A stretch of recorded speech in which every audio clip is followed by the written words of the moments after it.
ఓం శ్రీ సాయిరామ్. శ్రీమద్భగవద్గీత 18వ అధ్యాయంలోని 2వ శ్లోకం గురించి ఈరోజు తెలుసుకోబోతున్నాం. సాయిరామ్. గత శ్లోకంలో అర్జునుడు ఇలా అడిగారు: గొప్పములు గలవారును ఇంద్రియముల యొక్క నియామకులను కేసిను రాక్షసుని సంహరించిన వారిని ఓ కృష్ణ, సన్యాసము యొక్కయు త్యాగం యొక్కయు యథార్థమును తెలుసుకుని కోరుచున్నాను. కావున ఆ రెండింటినీ వేరువేరుగా నాకు చెప్పుడు అని అన్నారు. ఇక అయితే చెప్తున్న దాంట్లో 2వ శ్లోకంలో భగవాన్ చెప్తున్నారు: కామ్యానాం కర్మణాం న్యాసం సన్యాసం కవయో విదుః సర్వకర్మఫలత్యాగం ప్రాహుస్యాగం విచక్షణాః. శ్రీ భగవాన్ వాచ.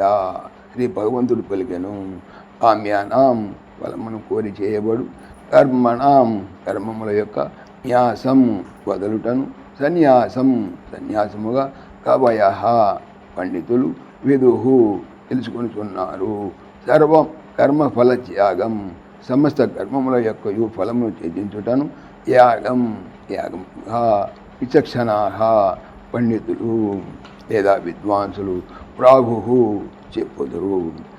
శ్రీ భగవంతుడు చెప్పాను: ఓ అర్జున, కామ్యకర్మలను వదులుటయే సన్యాసమని కొందరు పండితులు చెప్పుదురు, మరికొందరు పండితులు సమస్త కర్మముల యొక్క ఫలములను త్యజించుటయే త్యాగమని వచించురు.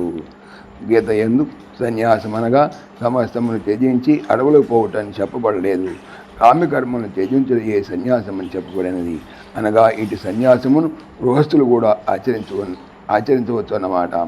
నిష్కామ కర్మలను ఆచరించువాడు, కామ్యకర్మలను త్యజించువాడు సన్యాసి అని అర్థము. అట్లే సమస్త కర్మల యొక్క ఫలమును త్యజించువాడు అతడే ఏ ఆశ్రమంలో ఉన్నప్పటికీ త్యాగి అగును. ఓం శ్రీ సాయిరామ్.